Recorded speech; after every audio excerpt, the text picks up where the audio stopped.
أشهد أن لا إله إلا الله وحده لا شريك له وأشهد أن محمدا عبده ورسوله أما بعد فأعوذ بالله من الشيطان الرجيم بسم الله الرحمن الرحيم الحمد لله رب العالمين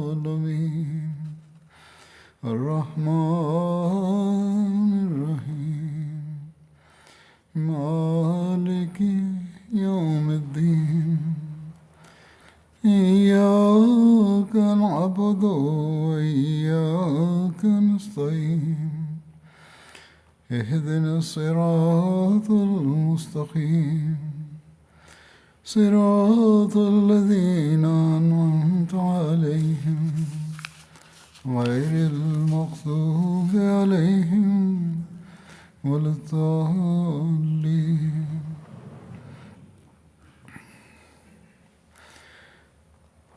حضرت ابوبکر صدیق رضی اللہ عنہ کے دور کے جو فتنے تھے ان کے خلاف جو مہمات ہوئیں ان کا ذکر ہو رہا تھا.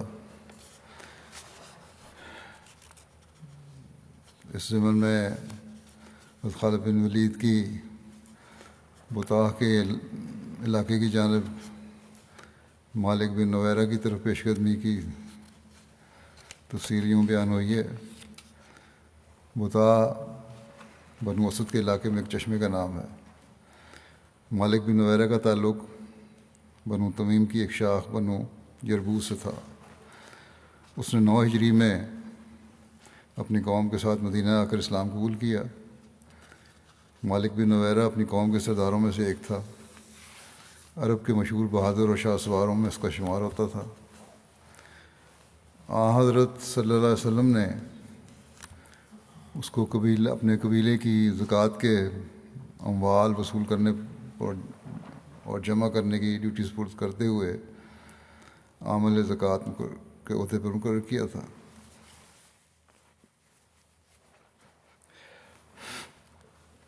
لیکن جب حضرت صلی اللہ علیہ وسلم کی وفات ہوئی اور عرب میں ارتداد اور بغاوت کی لہر اٹھی تو مالک بن نویرہ بھی مرتد ہونے والوں میں سے ایک تھا.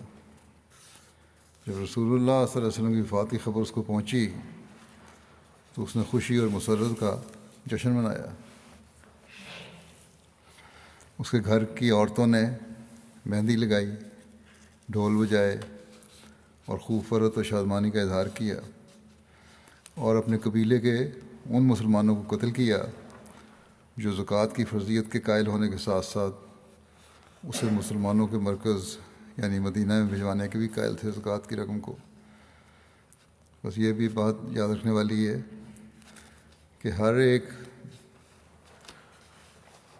شخص جس کو سزا دی گئی یا جس کے خلاف سختی کے اقدام کیے گئے اس نے مسلمانوں کو نقصان پہنچانے کی کوشش کی تھی. صرف یہی نہیں کہ مرتد ہو گئے تھے. بہرحال اس میں مزید ہے کہ اس نے ایک طرف تو زکوٰۃ دینے سے انکار کیا اور زکوٰۃ کے جمع شدہ اموال اپنی قوم کے لوگوں کو واپس کر دیے، اور دوسری طرف نبوت کا جھوٹا دعویٰ کرنے والی باغیہ سجا کے ساتھ شامل ہو گیا جو کہ ایک بہت بڑا لشکر لے کر مدینے پر حملہ کرنے کے لیے آئی تھی. ایک دوسری بات، مدینے پر حملہ کرنا چاہتے تھے. اس کا نام سجا بنت حارث، سجا کا تعارف یہ ہے کہ سجا بنت حارث اس کا نام تھا.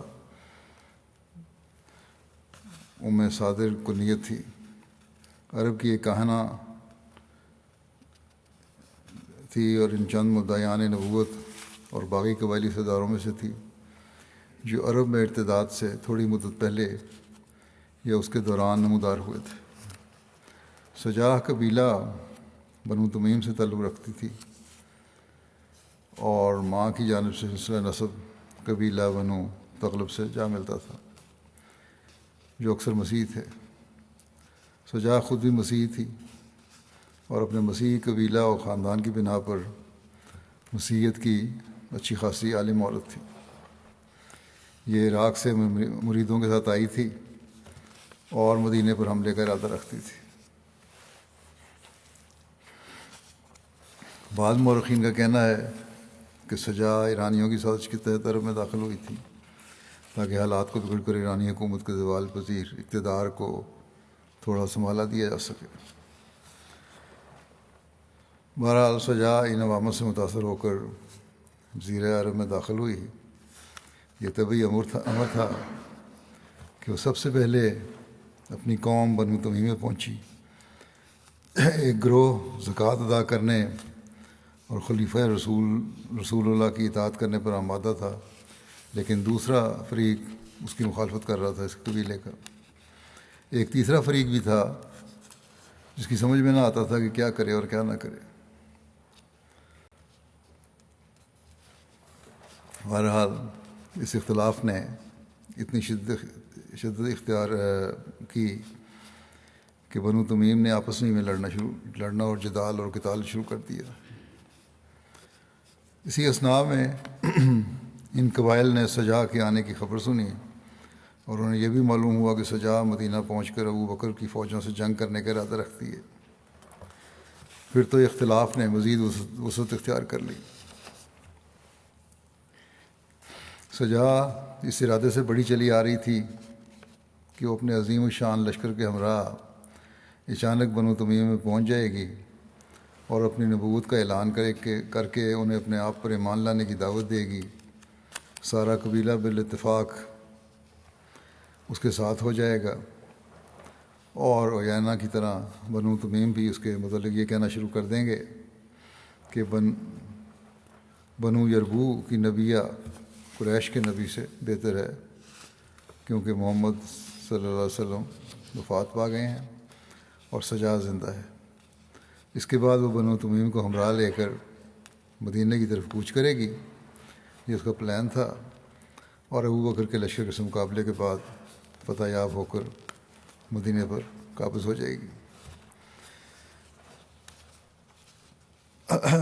بہرحال سجا اور مالک بن نویرہ کا آپس میں رابطہ بھی ہوا۔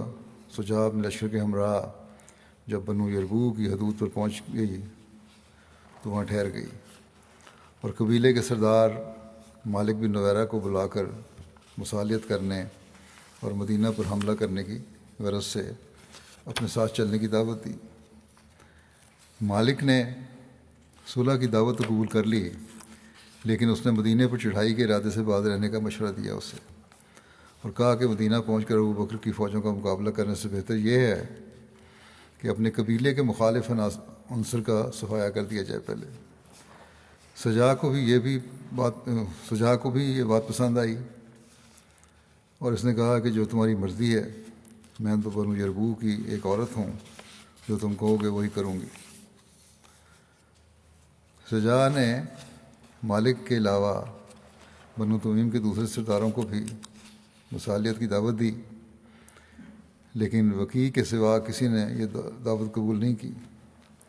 اس پر سجا نے مالک، وکی اور اپنے لشکر کے ہمراہ دوسرے سرداروں پر دھاوا بول دیا۔ گھمسان کی جنگ ہوئی جس میں جانبین کی کثیر تعداد آدمی قتل ہوئے اور ایک ہی قبیلے کے لوگوں نے ایک دوسرے کو گرفتار کر لیا، لیکن کچھ ہی عرصے کے بعد مالک اور وکی نے یہ محسوس کیا کہ انہوں نے اس عورت کی اتباع کر کے سخت غلطی کی ہے۔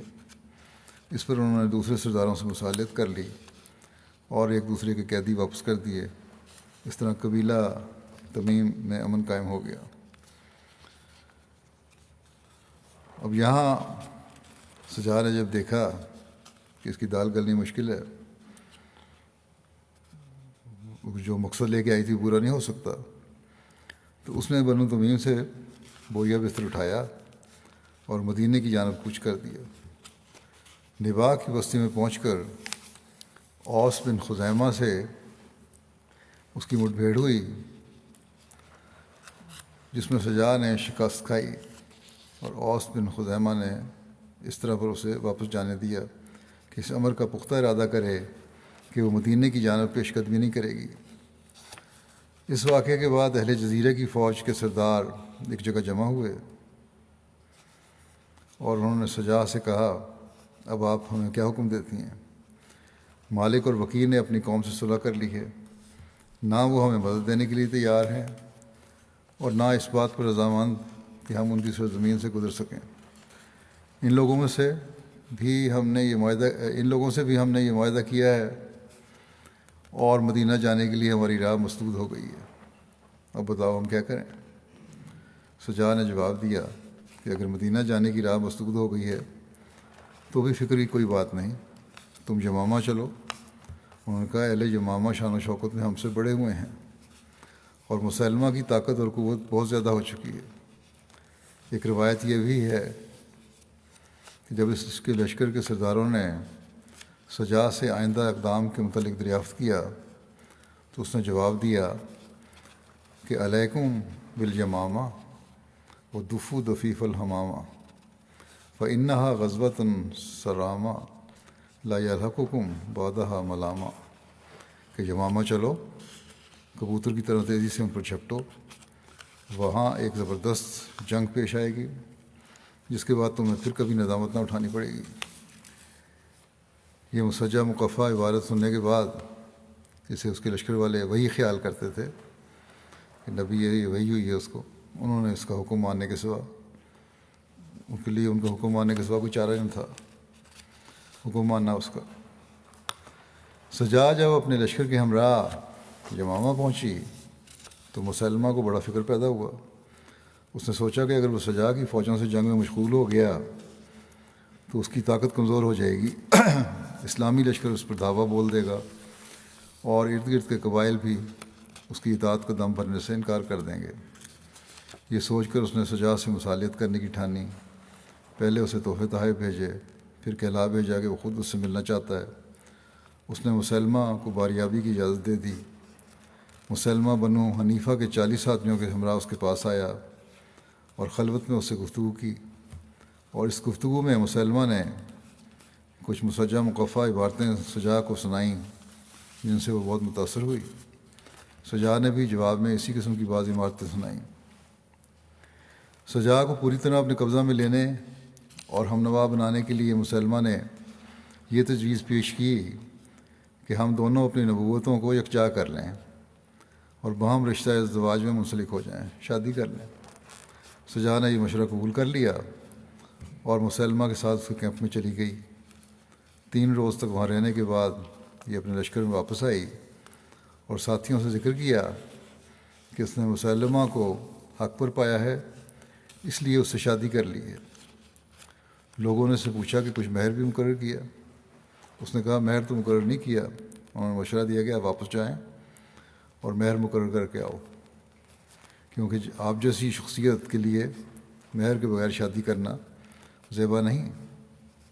چنانچہ وہ مسلمہ کے پاس واپس گئی اور اسے اپنی آمد کے مقصد سے آگاہ کیا۔ مسلمہ نے اس کی خاطر عشاء اور فجر کی نمازوں میں تخفیف کر دی۔ مہر کے بارے میں یعنی کہ عشاء اور فجر کی نمازوں میں کمی کر دی ہے، بند کر دی۔ بہرحال مہر کے بارے میں یہ تصفیہ ہوا کہ مسلمہ یمامہ کی زمینوں کے لگان کی نصف آمد سجا کو بھیجے گا۔ سجا نے مطالبہ کیا کہ وہ آئندہ سال کی نصف آمدنی میں سے اس کا حصہ پہلے ہی ادا کر دے۔ اس پر مسلمہ نے نصف سال کی آمدنی کا حصہ اسے دے دیا، جسے لے کر وہ جزیرہ واپس آ گئی۔ بقیہ نصف سال کی آمدنی کے حصول کے لیے اس نے اپنے کچھ آدمیوں کو بنو حنیفہ میں چھوڑ دیا۔ سجا بدستور بنو تغلب میں مقیم رہی، بعد میں اس نے توبہ کر لی، اس کے بارے میں یہ بھی آتا ہے، اور اسلام قبول کر لیا۔ بعض کے نزدیک حضرت عمر کے زمانے میں اس نے اسلام قبول کیا، یہاں تک کہ حضرت امیر معاویہ نے قحط والے سال اسے اس کی قوم کے ساتھ بنو تمیم میں بھیج دیا، جہاں وہ وفات تک مسلمان ہونے کی حالت میں مقیم رہی۔ حضرت ابوبکر نے حضرت خالد بن ولید کو حکم دیا تھا کہ طلحہ اسدی کے معاملے سے فارغ ہو کر مالک بن نویرہ کے مقابلے کے لیے جائیں جو بطا میں ٹھہرا ہوا تھا۔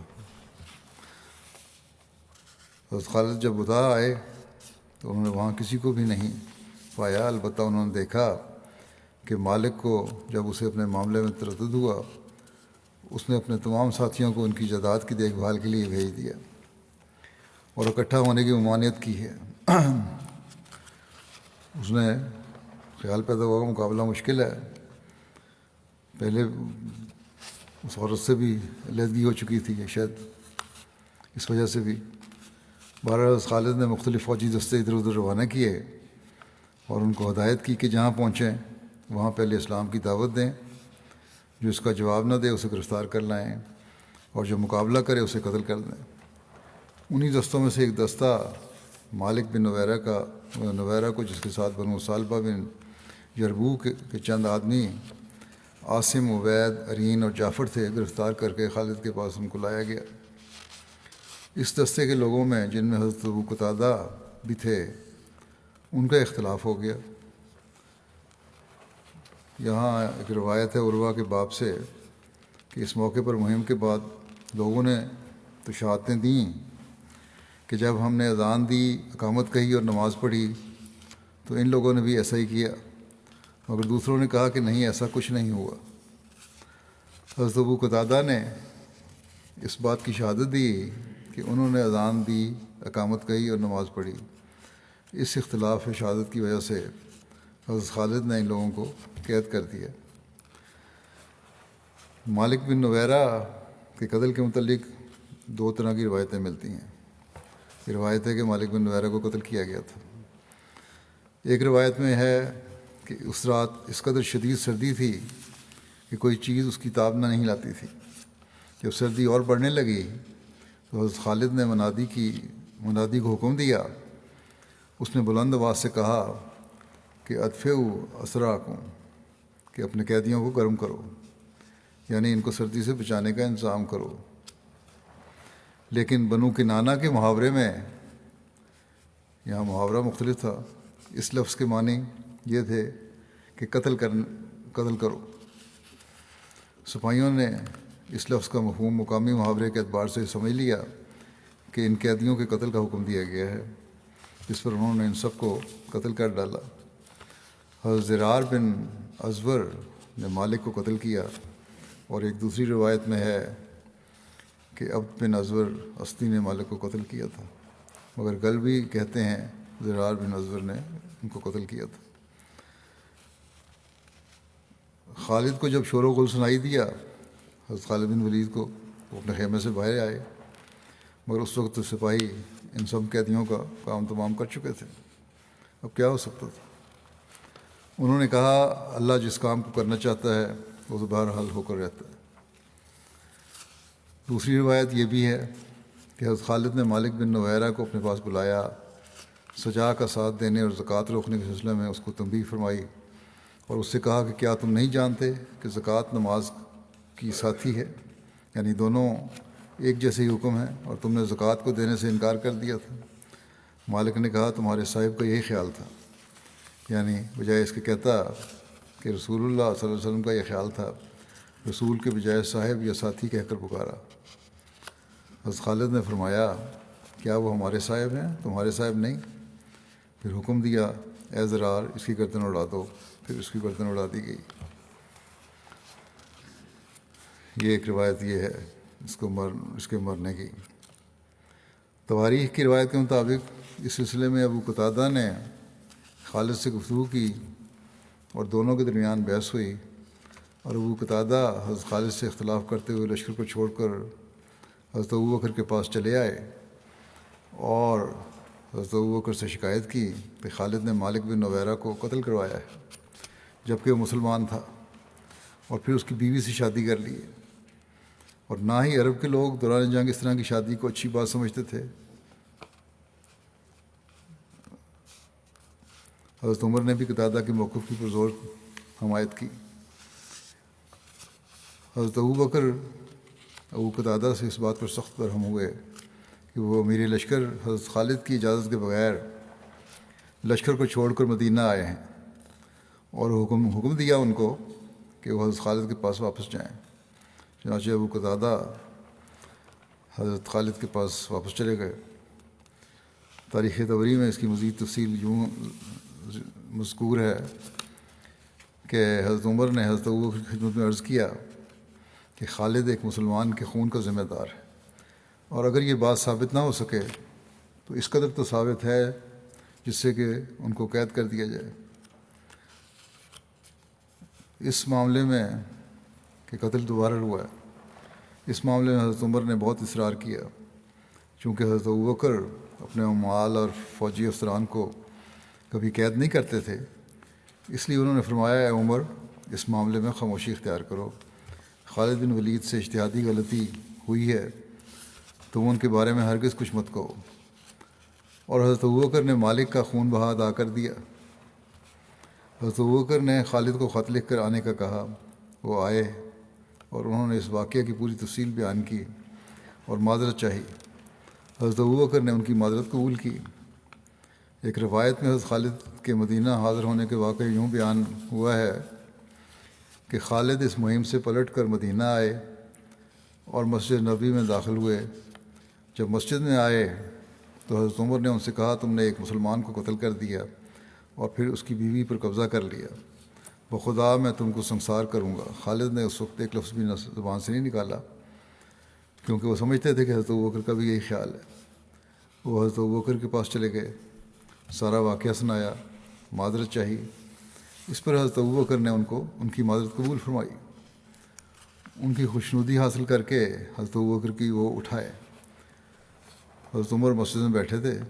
خالد نے کہا، اے ام شملہ کے بیٹے، میرے پاس آؤ، کیا کہتے ہو؟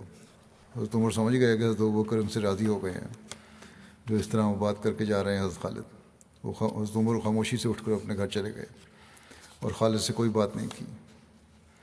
ایک اور روایت کے مطابق مالک کا بھائی متمم بن نویرہ حضرت ابوبکر کے پاس اپنے بھائی کا قصاص لینے آیا اور اس نے درخواست کی کہ ہمارے قیدی رہا کر دیے جائیں۔ حضرت ابوبکر نے قیدیوں کی رہائی کے لیے اس کی درخواست قبول کر لی اور حکم لکھ دیا اور مالک کی دیت ادا کر دی۔ حضرت عمر نے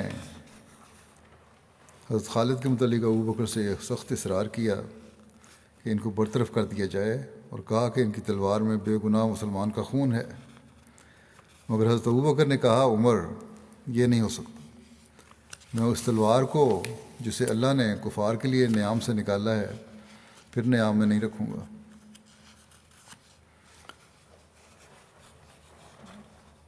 جب شریعت ادا کر دی تو ابوبکر نے جب دیت ادا کر دی حضرت ابوبکر نے تو شریعت کے مطابق انصاف تو پھر قائم ہو گیا، مزید کارروائی کی ضرورت نہیں تھی، اور اس لیے حضرت ابوبکر نے فرمایا کہ اس قصے کو بند کرو۔ اس بارے میں حضرت شاہ عبدالعزیز دہلوی مالک بن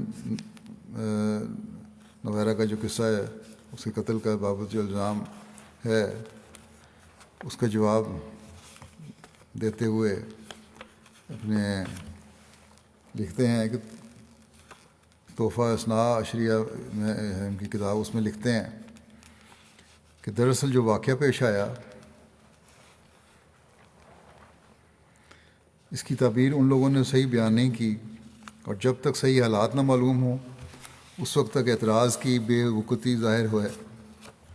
سیرت و تاریخ کے معتبر کتابوں میں اس واقعے کی تفصیل یہ ہے کہ مدعی نبوت طلحہ بن خویلد اسدی کی مہم سے حضرت خالد جب فارغ ہو کر نواح بطاح کی طرف متوجہ ہوئے تو اطراف اور جوانب کی طرف فوجی دستے روانہ کیے اور حضور نبی کریم صلی اللہ علیہ وسلم کے ارشاد اور طریقے کے مطابق ان کو ہدایت کی کہ جس قوم، قبیلہ، گروہ پر چڑھائی کرو، وہاں سے اگر تمہیں اذان سنائی دے تو وہاں قتل و غارت گری سے باز رہو، اگر اذان سنائی نہ دے تو اسے دارالحرب قرار دے کر پوری فوجی کارروائی کرو۔ اتفاقاً اس دستے میں جناب ابو قتادہ انصاری بھی تھے، جو مالک بن نویرہ کو پکڑ کر حضرت خالد کے پاس لائے، جس کو نبی کریم صلی اللہ علیہ وسلم کی جانب سے بطاح کی سرداری ملی ہوئی تھی اور اس کے گرد و نواح کے صدقات کی وصولی بھی اسی کے سپرد تھی۔ جناب ابو قتادہ نے اذان سننے کی گواہی دی، مگر اسی دستے کی ایک جماعت نے کہا کہ ہم نے اذان کی آواز نہیں سنی، مگر اس کے پیشتر گرد و نواح کے معتبرین کے ذریعے یہ بات حتمی اور ثبوتی طور پر معلوم ہو چکی تھی کہ نبی کریم صلی اللہ علیہ وسلم کے وصال کی خبر سن کر مالک بن نویرہ کے اہل خانہ نے خوب جشن منایا تھا۔ عورتوں نے ہاتھوں میں مہندی رچائی تھی، ڈھول بجائے تھے اور خوب فرحت و شادمانی کا اظہار کیا تھا، اور مسلمانوں کی اس مصیبت پر خوش ہوئے تھے۔ پھر مزید ایک بات یہ ہوئی کہ مالک بن نویرہ سے سوال و جواب کے دوران حضور اکرم صلی اللہ علیہ وسلم کے لیے اس کے منہ سے ایسے الفاظ نکلے جس کے کفار و مرتدین اپنی گفتگو میں عادی تھے اور استعمال کرتے تھے، یعنی قال رجلکم او صاحبکم، کہ تمہارے آدمی یا تمہارے ساتھی نے ایسا کہا۔ علاوہ ازیں یہ بات بھی منکشف ہو چکی تھی کہ حضور اکرم صلی اللہ علیہ وسلم کے وصال کی خبر سن کر مالک بن نویرہ نے وصول شدہ صدقات بھی اپنی قوم کو یہ کہہ کر واپس کر دیے تھے کہ اچھا ہوا اس شخص کی موت سے تم نے مصیبت سے چھٹکارا پا لیا۔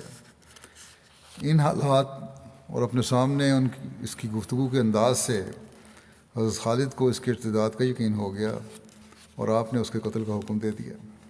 اور جب مدینے میں اس واقعے کی اطلاع پہنچی، پھر جناب ابو قتادہ بھی آپ سے ناراض ہو کر دارالخلافہ پہنچے اور قصوروار حضرت خالد کو ہی ٹھہرایا۔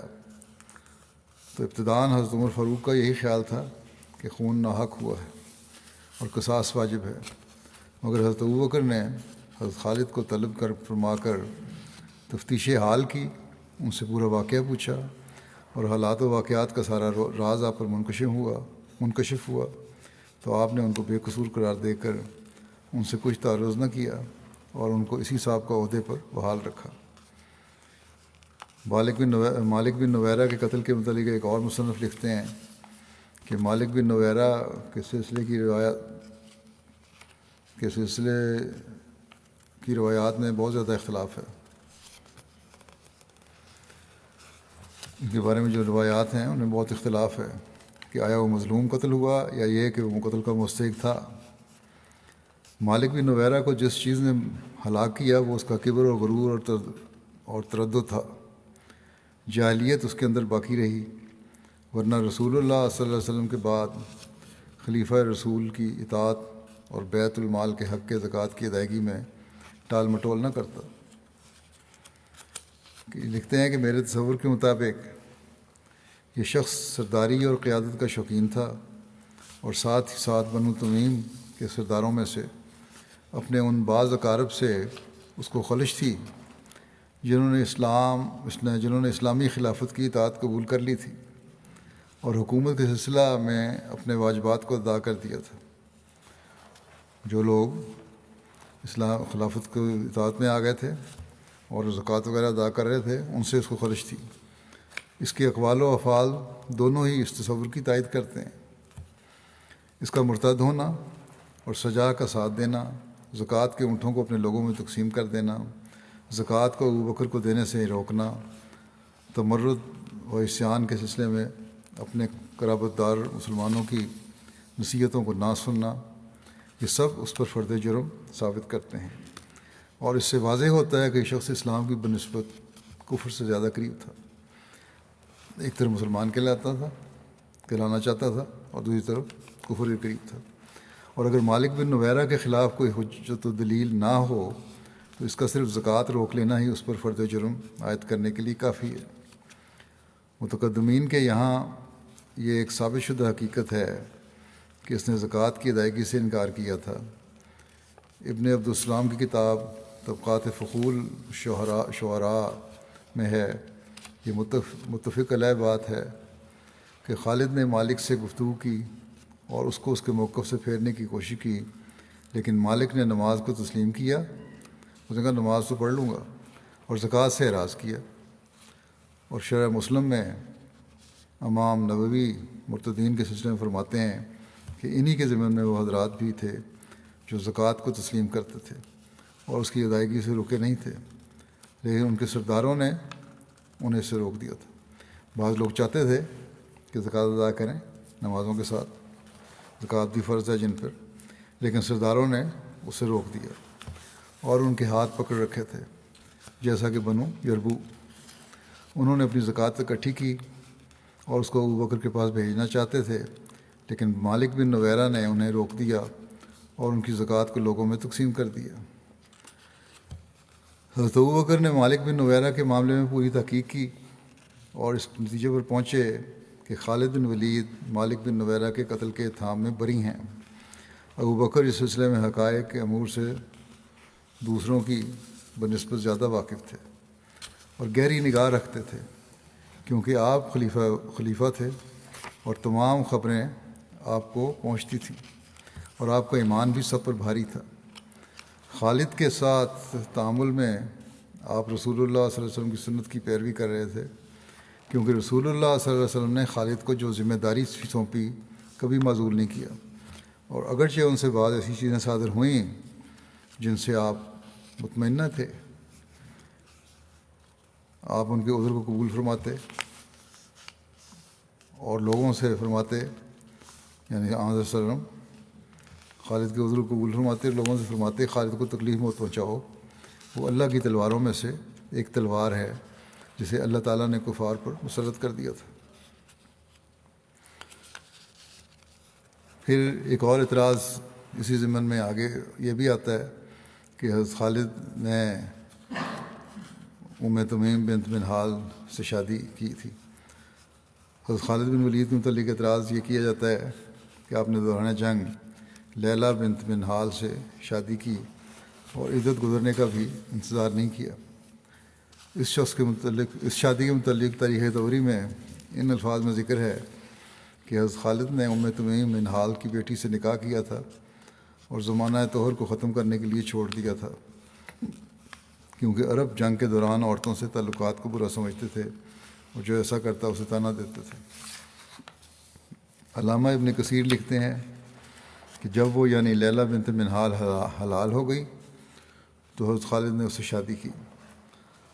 علامہ ابن خلقان لکھتے ہیں کہ انہیں تمیم نے 3 مہینے گزار کر اپنی عدت پوری کی اور پھر حضرت خالد نے اس سے نکاح کا پیغام بھیجا جو اس نے قبول کر لیا۔ حضرت شاہ عبدالعزیز دہلوی اس اعتراض کا جواب دیتے ہوئے لکھتے ہیں کہ دراصل یہ قصہ ہی من گھڑت ہے، اس لیے کہ کسی مستند اور معتبر کتاب میں اس کی کوئی روایت نہیں ملتی۔ بعض غیر معتبر کتابوں میں یہ روایت ملتی بھی ہے تو اس کا جواب بھی ساتھ ساتھ اسی روایت میں موجود ہے کہ مالک بن نویرہ نے اس عورت کو ایک عرصے سے طلاق دے رکھی تھی۔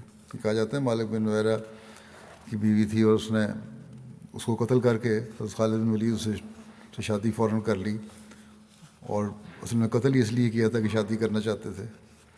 لیکن بہرحال یہ کہتے ہیں کہ مالک بن نویرہ نے اس عورت کو ایک عرصے سے طلاق دے رکھی تھی اور اس جاہلیت کی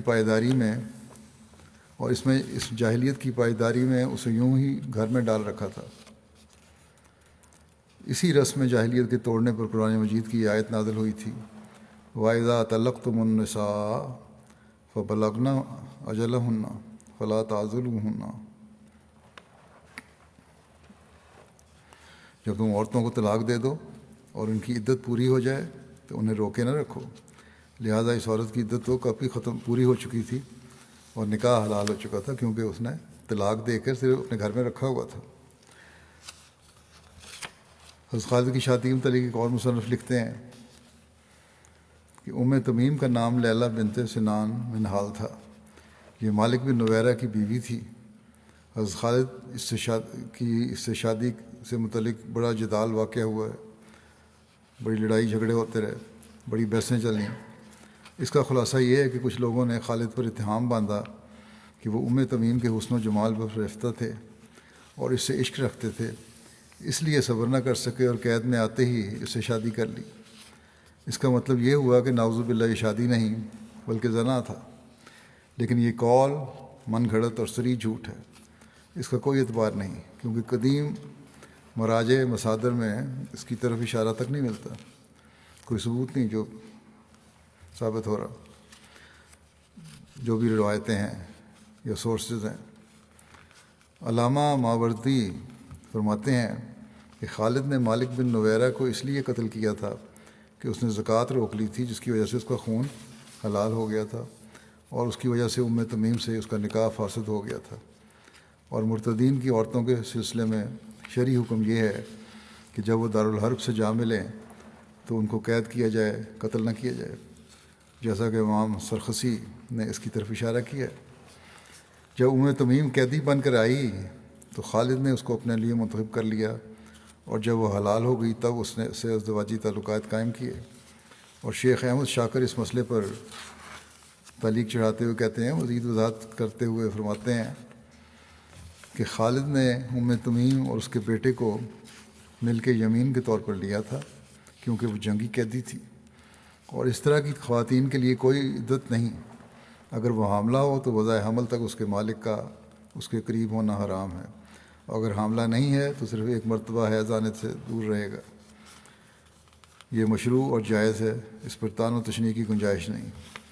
لیکن خالد کے مخالفین اور دشمنوں نے اس موقع کو اپنے لیے غنیمت سمجھا اور اس ذم باطل میں مبتلا ہوئے کہ مالک بن نویرہ مسلمان تھا اور خالد نے اس کو اس کی بیوی کے لیے قتل کر دیا۔ اسی طرح خالد پر یہ اتہام لگایا گیا کہ انہوں نے اس شادی کے ذریعے سے عرب کے عادات و اطوار کی مخالفت کی ہے۔ چنانچہ عکاد کا کہنا ہے کہ خالد نے مالک بن نویرہ کو قتل کر کے اس کی بیوی سے میدان قتال میں شادی کی، جو جاہلیت اور اسلام میں عربوں کی عادت کے خلاف، اور اسی طرح مسلمانوں کی عادات اور اسلامی شریعت کے حکم کو نافی ہے۔ عکاد کا یہ قول سچائی سے بالکل دور ہے۔ عربوں کے ہاں اسلام سے قبل بہت دفعہ ایسا ہوتا تھا کہ جنگوں اور دشمنوں پر فتح یابی کے بعد خواتین سے شادیاں کرتے تھے اور انہیں اس پر فخر ہوتا تھا۔ ڈاکٹر علی محمد سلابی نے لکھتے ہیں اس بارے میں، یہی بیان کر رہے ہیں یہ ساری واقعہ، کہ شرعی نقطہ نظر سے دیکھا جائے تو خالد نے ایک جائز کام کیا اور اس کے لیے شرعاً جائز طریقہ اختیار کیا، اور یہ فعل تو اس ذات سے بھی ثابت ہے جو خالد سے افضل تھے۔ اگر خالد پر یہ اعتراض ہے کہ انہوں نے جنگ کے دوران میں یا اس کے فوراً بعد شادی کی، تو رسول اللہ صلی اللہ علیہ وسلم نے غزوہ مریسی کے فوراً بعد جویریہ بنت حارث سے شادی کر لی تھی، اور یہ اپنی قوم کے لیے بڑی بابرکت ثابت ہوئی تھی کہ اس شادی کی وجہ سے ان کے خاندان کے 100 آدمی آزاد کر دیے گئے، کیونکہ وہ رسول اللہ صلی اللہ علیہ وسلم کے سسرالی رشتے میں آ گئے۔ اور اس شادی کی بابرکت اثرات میں سے یہ ہوا کہ ان کے والد حارث بن زرار مسلمان ہو گئے۔ اسی طرح رسول اللہ صلی اللہ علیہ وسلم نے غزوہ خیبر کے فوراً بعد صفیہ بنت ہوئی بن اخطب سے شادی کی، اور جب رسول اللہ صلی اللہ علیہ وسلم کا اس سلسلہ میں اسوہ اور نمونہ موجود ہے تو عتاب اور ملامت کی کوئی وجہ نہیں ہے خالد بن ولید کو بلا وجہ اس پہ الزام لگایا جائے۔ اس میں یہ تفصیل میں نے اس لیے بیان کی ہے کہ بعض قوم علم آج کل بھی یہ سوال اٹھاتے ہیں، اور حضرت ابوبکر رضی اللہ عنہ پر اصل میں یہ اعتراض کرتے ہیں کہ حضرت عمر صحیح تھے اس بارے میں، اور حضرت ابوبکر نے نعوذ باللہ انصاف سے کام نہیں لیا اور غلط رنگ میں حضرت خالد بن ولید کی حمایت کی ہے۔ حالانکہ یہ سب جو ساری تفصیلات انہوں نے دیکھیں، سارا جائزہ لیا، حضرت ابوبکر نے پھر فیصلہ کیا اور اس سارے الزام سے حضرت خالد کو بری فرمایا۔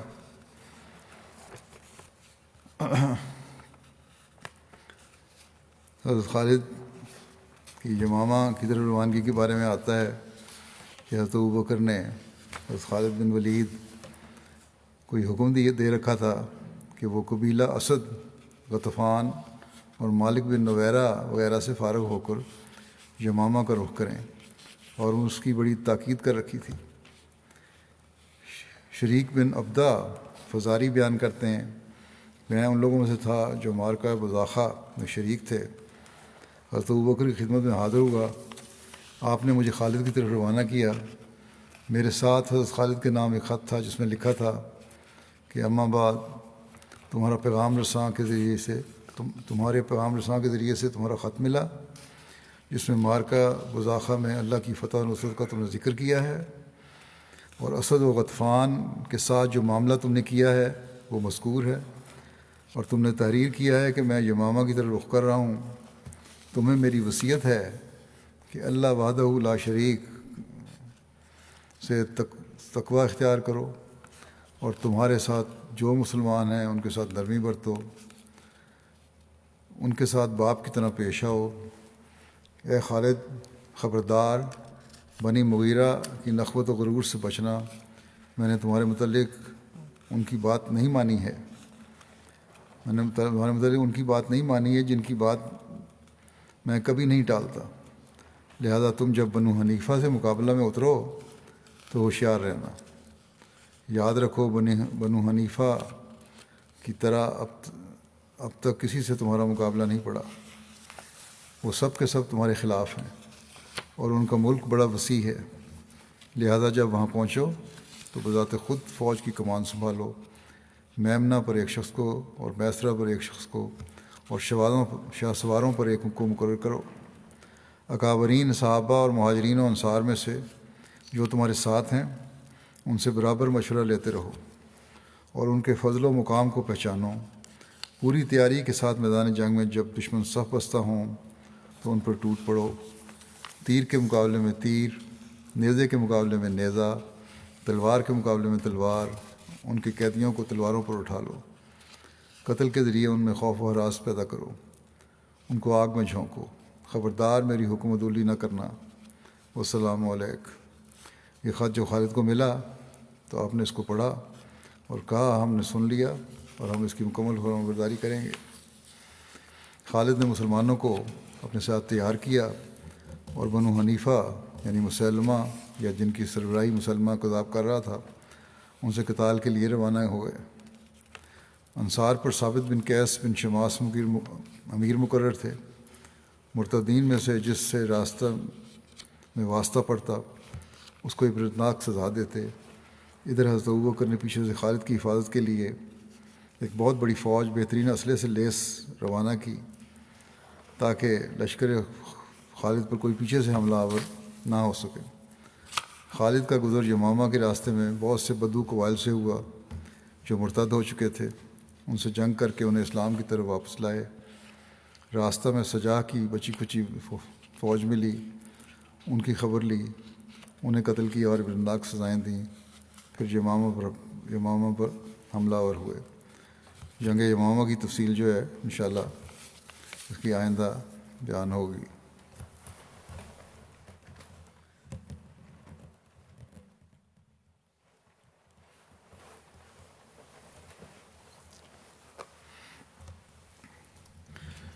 الحمد لله نحمده ونستعينه ونستغفره ونؤمن به ونتوكل عليه ونعوذ بالله من شرور أنفسنا ومن سيئات أعمالنا، من يهده الله فلا مضل له ومن يضلل فلا هادي له، ونشهد أن لا إله إلا الله ونشهد أن محمدا عبده ورسوله۔ عباد الله رحمكم الله، إن الله يأمر بالعدل والإحسان وإيتاء ذي القربى وينهى عن الفحشاء والمنكر والبغي يعظكم لعلكم تذكرون۔ اذكروا الله يذكركم وادعوه يستجب لكم ولذكر الله أكبر۔